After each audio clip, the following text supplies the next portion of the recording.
Bayram günlərində kiberdələduzluq hallarının artması müşahidə olunur. WhatsApp, Telegram və digər sosial media platformaları vasitəsilə edilən zənglər, saxta kredit və kampaniya təklifləri adı altında bank müştərilərinin kart və şəxsi məlumatlarını ələ keçirməyə yönəlmiş cəhdlər var. Daxili İşlər Nazirliyindən bildirilib ki, heç bir bank və ya dövlət qurumu telefon, mesaj və ya sosial şəbəkə üzərindən kart nömrəsi və ya bir dəfəlik SMS şifrəsi tələb etmir.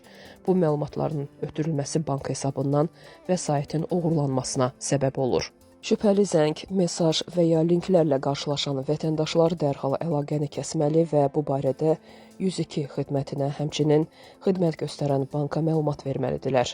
Hər bir bank kart istifadəçisi diqqətli olmalı, kart məlumatlarını və təsdiq şifrələrini naməlum şəxslərə təqdim etməməlidir.